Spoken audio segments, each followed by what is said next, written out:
Excellencies, distinguished members of the Diplomatic Corps, ladies and gentlemen, I would like to thank His Excellency, Ambassador George Pulides, Dean of the Diplomatic Corps, for his kind and respectful words on your behalf. I welcome all of you to this meeting for the exchange of greetings at the beginning of the new year. This is a traditional occasion in the life of the Diplomatic Corps accredited to the Holy See, but it is a new experience for me since it was only several months ago that I was called to shepherd Christ's flock. I am pleased, therefore, to welcome you this morning, and I am grateful for your generous participation, which this year is enriched by the presence of the new resident heads of mission of Kazakhstan, Burundi, and Belarus. I thank the respective governmental authorities for their decision to open in Rome diplomatic representations to the Holy See. This is a tangible sign of good and fruitful bilateral relations. To each of you, dear ambassadors, I wish to extend my good wishes to your countries and to share a reflection on our times, which are so troubled by a growing number of tensions and conflicts. This past year saw many significant events, beginning with those directly affecting the life of the Church, which experienced a profound jubilee and saw the return to the Father's house of my venerable predecessor, Pope Francis. The whole world gathered around his coffin on the day of his funeral and sensed the loss of a father who had guided the people of God with immense pastoral charity. A few days ago, we closed the last holy door, that of St. Peter's Basilica, which Pope Francis himself had opened on Christmas night in 2024. During the Holy Year, millions of pilgrims flocked to Rome to make their Jubilee pilgrimage. Each person brought his or her own experiences, questions, and joys, as well as pains and wounds, to pass through the holy doors, which are symbols of Christ himself, our heavenly physician. By coming in the flesh, he took upon himself our humanity in order to make us partakers of his divine life, as we contemplated in the recent celebration of Christmas. I am confident that through these experiences, many people have been able to deepen or rediscover their relationship with the Lord Jesus, finding comfort and renewed hope for facing life's challenges. In questa sede desidero esprimere particolare gratitudine ai romani che con grande pazienza e senso di ospitalità si sono fatti carico dei numerosi pellegrini e turisti giunti in urbe da ogni parte del mondo. Uno speciale apprezzamento desidero rivolgere al governo italiano, all'amministrazione capitolina e alle forze dell'ordine che si sono adoperate con zelo e precisione perché Roma fosse in grado di accogliere tutti i visitatori e gli eventi giubilari e quelli successivi alla morte di Papa Francesco potessero svolgersi in serenità e sicurezza. La Santa Sede e l'Italia condividono non solo la vicinanza geografica, ma soprattutto la lunga storia di fede e di cultura che lega la Chiesa a questa splendida penisola e al suo popolo. Ne sono un segno anche le eccellenti relazioni bilaterali, suggellate quest'anno dall'entrata in vigore delle modifiche all'accordo sull'assistenza spirituale delle forze armate, che consentirà una maggiore efficacia nell'accompagnamento spirituale delle donne e degli uomini che prestano il loro servizio nelle forze armate in Italia e nelle numerose missioni all'estero, come pure la firma dell'accordo per un impianto agrivoltaico a Santa Maria di Galeria, che consentirà la fornitura di energia elettrica alla città del Vaticano tramite il ricorso a fonti rinnovabili, confermando così il comune impegno in favore del creato. Sono poi grato per le visite che mi hanno reso le alte cariche dello Stato all'inizio del mio pontificato e per la squisita ospitalità riservatami al Palazzo del Quirinale dal Signor Presidente della Repubblica, al quale desidero far giungere il mio cordiale e riconoscente saluto. During the past year, having accepted the invitation given to Pope Francis, I had the joy of visiting Turkey and Lebanon. I am grateful to the authorities of both countries for their welcome. In Iznik, Turkey, together with the Ecumenical Patriarch of Constantinople and representatives of other Christian denominations, I commemorated the 1700th anniversary of the First Ecumenical Council. This was an important opportunity for renewing our commitment to the journey towards the full, visible unity of all Christians. In Lebanon, I met a people who, despite their difficulties, are full of faith and enthusiasm. There I sensed the hope of young people who aspire to build a more just and cohesive society and to strengthen the bond of cultures and religions that makes the land of the cedars unique in the world. Dear ambassadors, prompted by the tragic events of the sack of Rome in 410 AD, St. Augustine wrote De Civitate Dei, the city of God. This is one of the most powerful of his theological, philosophical, and literary works. As Pope Benedict XVI observed, it is an impressive work crucial to the development of Western political thought and the Christian theology of history. It draws, as we would say in contemporary terms, on a narrative that was spreading for the pagans, still numerous at that time, and even quite a few Christians thought that the God of the new religion and the apostles themselves had shown themselves incapable of protecting the city. In the days of the pagan gods, Rome was Caput Mundi, the great capital, and no one could have imagined that it would fall into the hands of its enemies. Now, with the God of the Christians, this great city no longer seemed secure. Certainly, our times are very distant from those events. This is not simply a question of temporal distance, but also of a different cultural awareness and the development of categories of thought. However, we cannot overlook the fact that our own cultural sensibilities have drawn nourishment from that work, which, like all the classics, speaks to people of every generation. Augustine interprets events in history itself according to the model of two cities. First, there's the city of God, which is eternal and characterized by God's unconditional love, amor Dei, as well as love for one's neighbor, especially the poor. Then there is the earthly city, which is a temporary dwelling place where human beings live until death. In our day, the latter includes all social and political institutions, from the family to the nation state and international organizations. For Augustine, this city was epitomized by the Roman Empire. Indeed, the earthly city is centered on pride and self-love, amor sui, and the thirst for worldly power and glory that leads to destruction. However, this is not a reading of history that seeks to contrast eternity with the present, the church with the state, nor is it a dialectic about the role of religion within civil society. In Augustine's view, the two cities coexist until the end of time.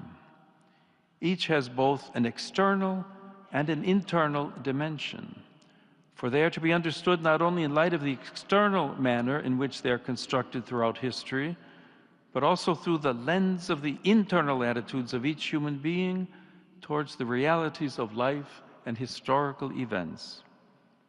In this perspective, each of us is a protagonist and thus responsible for history.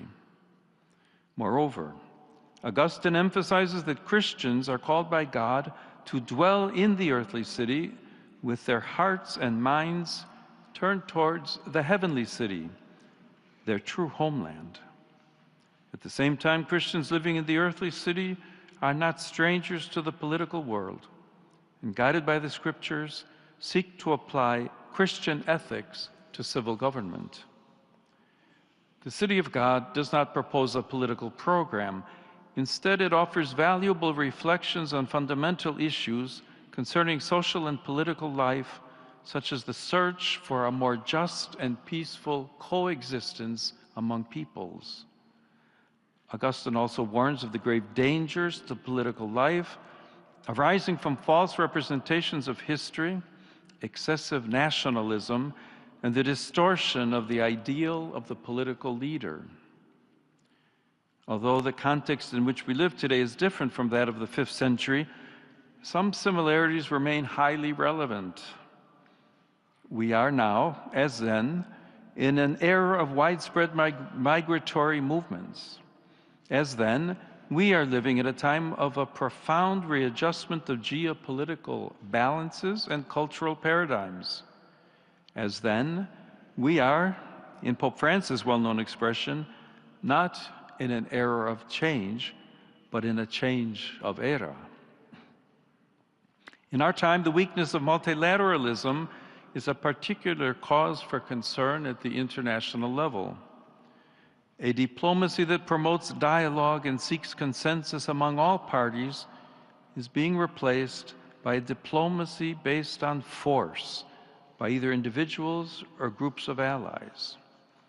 War is back in vogue, and a zeal for war is spreading. The principle established after the Second World War, which prohibited nations from using force to violate the borders of others, has been completely undermined. Peace is no longer sought as a gift and a desirable good in itself, or in the pursuit of the establishment of the ordered universe willed by God, with a more perfect form of justice among men and women. Instead, peace is sought through weapons as a condition for asserting one's own dominion. This gravely threatens the rule of law, which is the foundation of all peaceful civil coexistence. Furthermore, St. Augustine notes, there is no one who does not wish to have peace. For even those who make war desire nothing but victory. They desire, that is to say, to attain peace with glory. For what else is victory than the conquest of those who resist us? And when this is done, there is peace. For even those who intentionally interrupt the peace in which they are living have no hatred of peace, but only wish it changed into a peace that suits them better. They do not therefore wish to have no peace, but only the peace that they desire.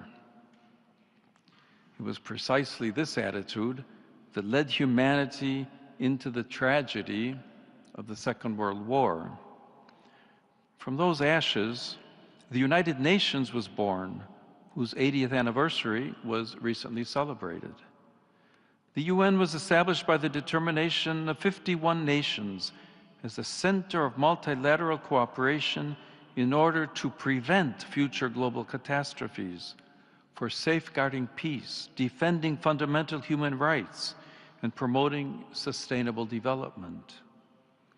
I'd like to draw particular attention to the importance of international humanitarian law. Compliance with this cannot depend on mere circumstances and military or strategic interests. Humanitarian law, in addition to guaranteeing a minimum of humanity during the ravages of war, is a commitment that states have made. Such law must always prevail over the ambitions of belligerents in order to mitigate the devastating effects of war, also with a view to reconstruction. We cannot ignore that the destruction of hospitals, energy infrastructure, homes, and places essential to daily life constitutes a serious violation of international humanitarian law. The Holy See firmly reiterates its condemnation of any form of involvement of civilians in military operations. It likewise hopes that the international community will remember that the protection of the principle of the inviolability of human dignity and the sanctity of life always counts for more than any mere national interest. With this in mind, the United Nations has mediated conflicts, promoted development, and helped states protect human rights and fundamental freedoms. In a world facing complex challenges such as geopolitical tensions, inequalities, and climate crises, the UN should play a key role in fostering dialogue and humanitarian support, helping to build a more just future. Efforts are therefore needed to ensure that the United Nations not only reflects the situation of today's world rather than that of the post-war period, but that it is also more focused and efficient in pursuing policies aimed at the unity of the human family instead of ideologies. The purpose of multilateralism, then, is to provide a place where people can meet and talk, modeled on the ancient Roman Forum or the medieval square. At the same time, in order to engage in dialogue, there needs to be agreement on the words and concepts that are used. Rediscovering the meaning of words is perhaps one of the primary challenges of our time. When words lose their connection to reality, and reality itself becomes debatable and ultimately incommunicable, we become like the two people to whom St. Augustine refers, who are forced to stay together without either of them knowing the other's language. He observes that, I quote, "Dumb animals, even those of different species, understand each other more easily than these two individuals. For even though they are both human beings, their common nature is no help to friendliness when they are prevented by diversity of language from conveying their sentiments to one another, so that a man would more readily converse with his dog than with a foreigner." End of quote. Today, the meaning of words is ever more fluid, and the concepts they represent are increasingly ambiguous. Language is no longer the preferred means by which human beings come to know and encounter one another. Moreover, in the contortions of semantic ambiguity, language is becoming more and more a weapon with which to deceive or to strike and offend opponents. We need words once again to express distinct and clear realities unequivocally. Only in this way can authentic dialogue resume without misunderstandings. This should happen in our homes and public spaces, in politics, in the media, and on social media. It should likewise occur in the context of international relations and multilateralism, so that the latter can regain the strength needed for undertaking its role of encounter and mediation. This is indeed necessary for preventing conflicts and for ensuring that no one is tempted to prevail over others with a mindset of force, whether verbal, physical, or military. We should also note the paradox that this weakening of language is often invoked in the name of freedom of expression itself.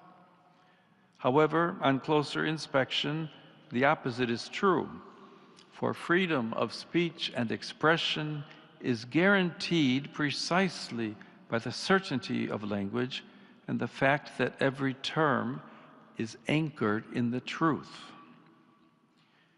It is painful to see how, especially in the West, the space for genuine freedom of expression is rapidly shrinking. At the same time, a new Orwellian-style language is developing, which, in an attempt to be increasingly inclusive, ends up excluding those who do not conform to the ideologies that are fueling it. Unfortunately, this leads to other consequences that end up restricting fundamental human rights, starting with the freedom of conscience. In this regard, conscientious objection allows individuals to refuse legal or professional obligations that conflict with moral, ethical, or religious principles deeply rooted in their personal lives. This may be the refusal of military service in the name of nonviolence, or the refusal on the part of doctors and healthcare professionals to engage in practices such as abortion or euthanasia. Conscientious objection is not rebellion, but an act of fidelity to oneself. At this moment in history, freedom of conscience seems increasingly to be questioned by states, even those that claim to be based on democracy and human rights. This freedom, however, establishes a balance between the collective interest and individual dignity. It also emphasizes that a truly free society does not impose uniformity, but protects the diversity of consciences, preventing authoritarian tendencies and promoting an ethical dialogue that enriches the social fabric. In a similar way, religious freedom risks being curtailed. As Benedict XVI recalled, this is the first of all human rights because it expresses the most fundamental reality of the person. The most recent data shows that violations of religious freedom are on the rise, and that 64% of the world's population suffers serious violations of this right. In requesting that the religious freedom and worship of Christians be fully respected, the Holy See asks the same for all other religious communities. On the 60th anniversary of the promulgation of the Declaration Nostra Aetate, one of the fruits of the Second Vatican Ecumenical Council that concluded on December 8, 1965, I had the opportunity to reiterate the categorical rejection of all forms of anti-Semitism, which unfortunately continues to sow hatred and death. I likewise emphasize the importance of cultivating the Jewish-Christian dialogue, deepening our common biblical roots. On that same commemorative occasion, the meeting with representatives of other religions allowed me to renew my appreciation for the progress made in recent decades along the path of interreligious dialogue.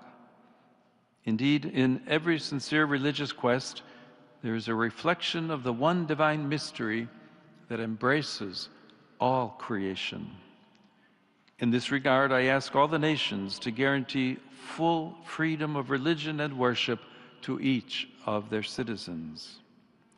However, it cannot be overlooked that the persecution of Christians remains one of the most widespread human rights crises today, affecting over 380 million believers worldwide. They suffer high or extreme levels of discrimination, violence, and oppression because of their faith. This phenomenon impinges on approximately 1 in 7 Christians globally, and it worsened in 2025 due to ongoing conflicts, authoritarian regimes, and religious extremism. Sadly, all of this demonstrates that religious freedom is considered in many contexts more as a privilege or concession than a fundamental human right.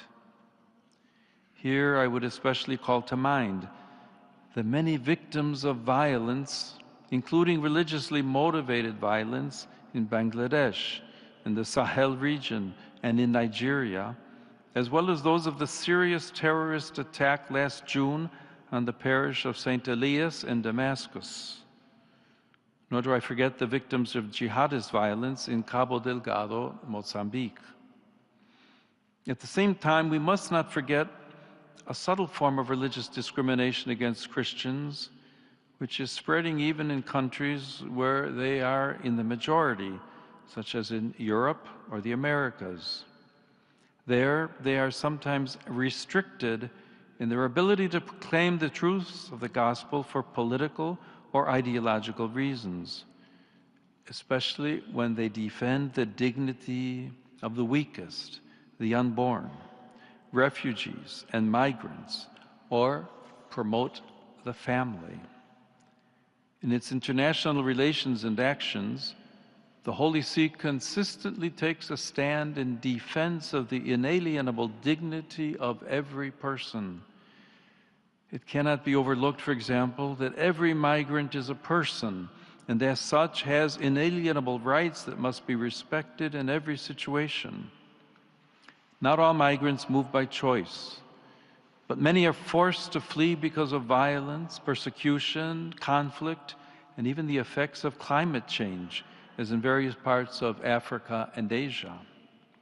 In this year, which also marks the 75th anniversary of the International Organization for Migration, I renew the Holy See's hope that the actions taken by states against criminality and human trafficking will not become a pretext for undermining the dignity of migrants and refugees. The same considerations apply to prisoners who can never be reduced to the crimes they have committed.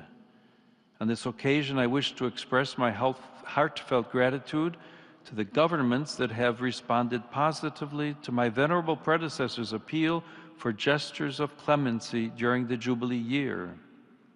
It is my hope that the spirit of the Jubilee will permanently and structurally inspire the administration of justice so that penalties are proportionate to the crimes committed, dignified conditions are guaranteed for prisoners, and above all, efforts are made to abolish the death penalty, a measure that destroys all hope of forgiveness and renewal.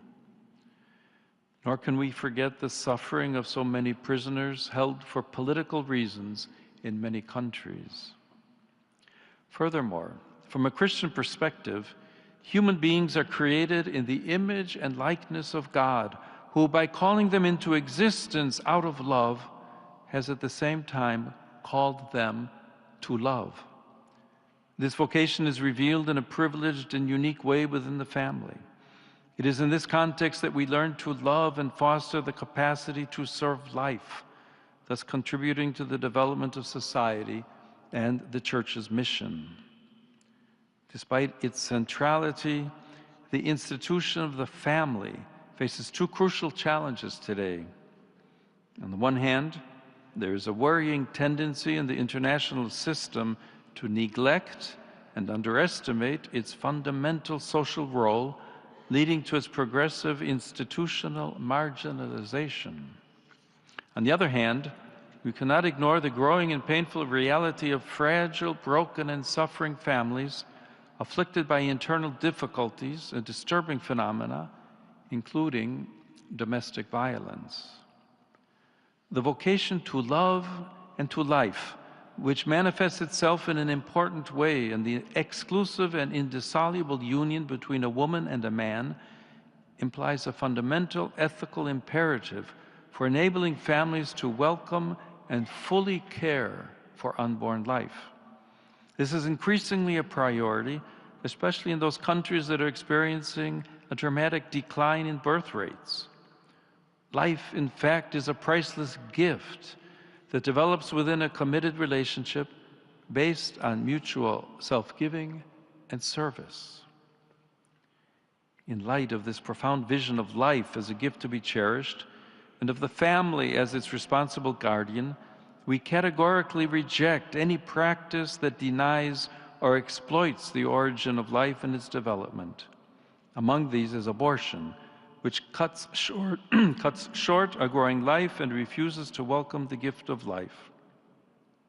In this regard, the Holy See expresses deep concern about projects aimed at financing cross-border mobility for the purpose of accessing the so-called right to safe abortion.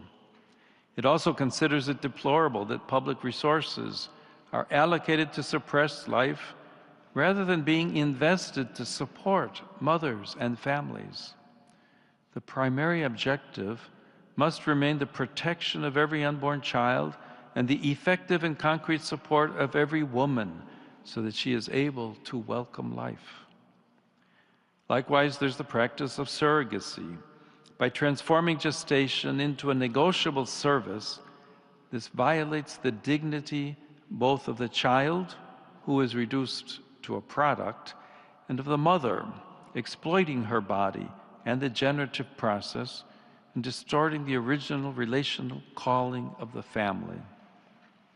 Similar considerations can be extended to the sick, to those who are elderly or isolated, who at times struggle to find a reason to continue living. Civil society and states also have a responsibility to respond concretely to situations of vulnerability, offering solutions to human suffering, such as palliative care, and promoting policies of authentic solidarity rather than encouraging deceptive forms of compassion, such as euthanasia. A comparable reflection can be made concerning the many young people who are forced to confront numerous hardships, including drug addiction. In order to prevent millions of young people around the world from falling victim to substance abuse, concerted efforts are required to eradicate this scourge upon humanity and the drug trafficking that fuels it. Together with these efforts, there must be adequate policies for recovery from addiction, as well as greater investment in human development, education, and the creation of employment opportunities. In light of these challenges, we firmly reiterate that the protection of the right to life constitutes the indispensable foundation of every other human right. A society is healthy and truly progresses only when it safeguards the sanctity of human life and works actively to promote it. The aforementioned considerations lead me to believe that in the current context, we are seeing an actual short circuit of human rights. The right to freedom of expression, freedom of conscience, religious freedom, and even the right to life are being restricted in the name of other so-called new rights, with the result that the very framework of human rights is losing its vitality and creating space for force and oppression. This occurs when each right becomes self-referential, and especially when it becomes disconnected from reality, nature, and truth. Distinguished ambassadors, while St. Augustine highlights the coexistence of the heavenly and earthly cities until the end of time, our era seems somewhat inclined to deny the city of God its right of citizenship. It seems that only the earthly city exists, enclosed exclusively within its borders. Seeking only imminent goods undermines that tranquility of order, which for Augustine constitutes the very essence of peace, which concerns society and nations as much as the human soul itself, and is essential for any civil coexistence. In the absence of a transcendent and objective foundation, only self-love prevails, to the point of indifference to God, who governs the earthly city. Yet, as Augustine notes, great is the folly of pride in those individuals who think that the supreme good can be found in this life, and that they can become happy by their own resources. Pride obscures both reality itself and our empathy toward others. It is no coincidence that pride is always at the root of every conflict. Consequently, as I recalled in my message for the World Day of Peace, we lose our sense of realism and surrender to a partial and distorted view of the world, disfigured by darkness and fear, thus paving the way for the mentality of confrontation, which is the precursor to every war. We see this in many contexts, starting with the ongoing war in Ukraine and the suffering inflicted on the civilian population. Faced with this tragic situation, the Holy See strongly reiterates the pressing need for an immediate ceasefire and for dialogue motivated by a sincere search for ways leading to peace. I make an urgent appeal to the international community not to waver in its commitment to pursuing just and lasting solutions that will protect the most vulnerable and restore hope to the afflicted peoples. I likewise emphasize the Holy See's full willingness to support any initiative that promotes peace and harmony. At the same time, we see this in the Holy Land, where, despite the truce announced in October, the civilian population continues to endure a serious humanitarian crisis, adding further suffering to that already experienced. The Holy See is especially attentive to any diplomatic initiative that seeks to guarantee to the Palestinians in the Gaza Strip a future of lasting peace and justice in their own land, as well as to the entire Palestinian people and the entire Israeli people. In particular, the two-state solution remains the institutional perspective for meeting the legitimate aspirations for both peoples. Yet sadly, there has been an increase in violence in the West Bank against the Palestinian civilian population, which has the right to live in peace in its own land. The escalating tensions in the Caribbean Sea and along the American Pacific coast are also a cause for serious concern. I wish to repeat my urgent appeal that peaceful political solutions to the current situation should be sought, keeping in mind the common good of the peoples and not the defense of partisan interests. This pertains in particular to Venezuela in light of recent developments. In this regard, I renew my appeal to respect the will of the Venezuelan people and to safeguard the human and civil rights of all, ensuring a future of stability and concord. To this end, inspiration may be drawn from the example of two of its children who I had the joy of canonizing last October, José Gregorio Hernández and Sister Carmen Rendiles. May their witness inspire the building of a society founded on justice, truth, freedom, and fraternity, and thus enable the nation to rise from the grave crisis that has afflicted it for so many years. Other crises are scattered across the global landscape. First, I refer to the desperate situation in Haiti, marked by many forms of violence, from human trafficking to forced exile and kidnappings. In this regard, it is my hope that with the necessary and concrete support of the international community, the country will be able to take the necessary steps as soon as possible to restore democratic order, end violence, and achieve reconciliation and peace. Nor can we forget the situation that has affected the Great Lakes region of Africa for decades, plagued by violence that has claimed many victims.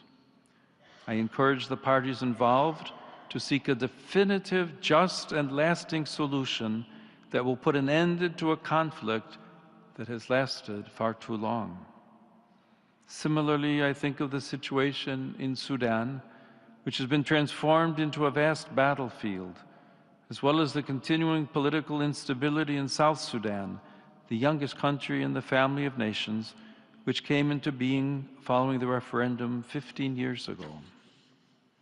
We cannot fail to mention the intensifying signs of tension in East Asia and to express hope that all parties involved will adopt a peaceful and dialogue-based approach to the contentious issues that are a source of potential conflict.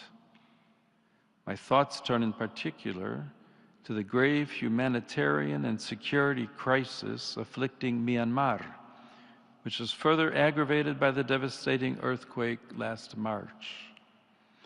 With renewed intensity, I make an appeal that paths of peace and inclusive dialogue be courageously chosen so as to guarantee everyone fair and timely access to humanitarian aid. To be authentic, democratic processes must be accompanied by the political will to pursue the common good, to strengthen social cohesion, and to promote the integral development of every person.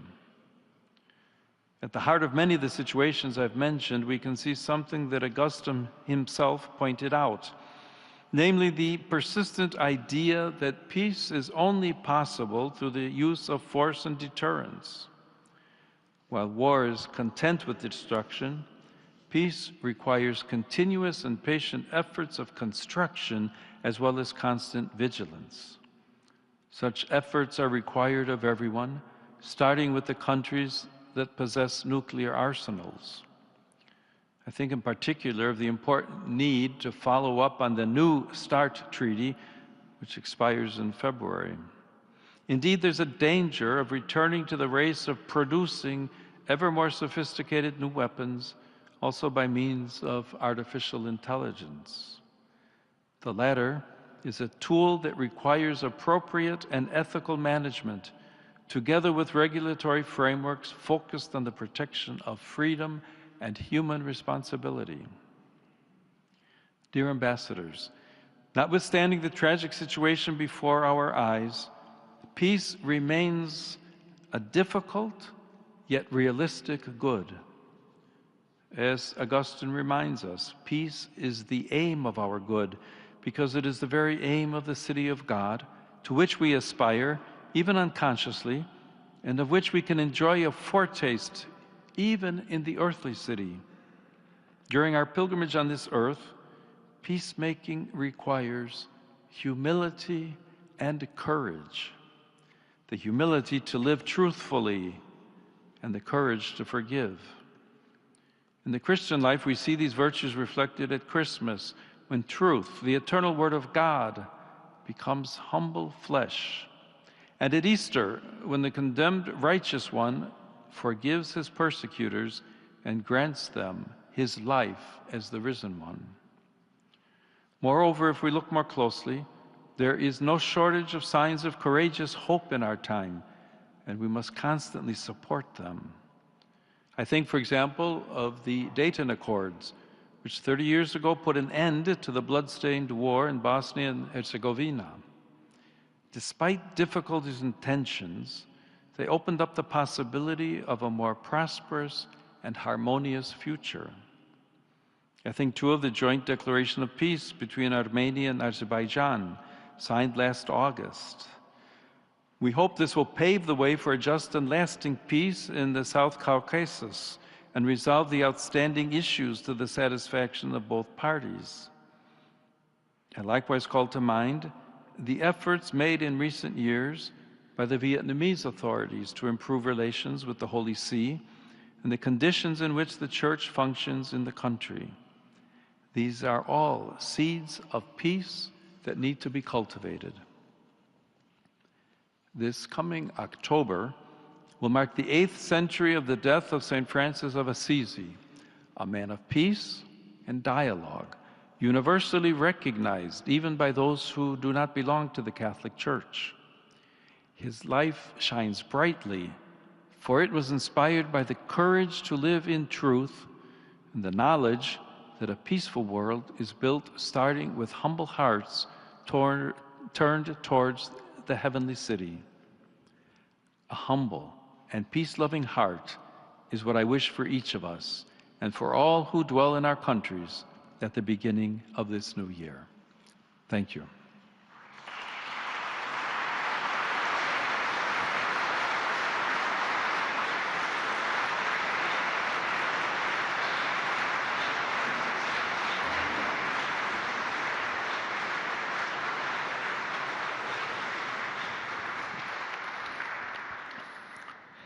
Eccellenze, gentili signori, si invitano cortesemente i capi missioni accompagnati dai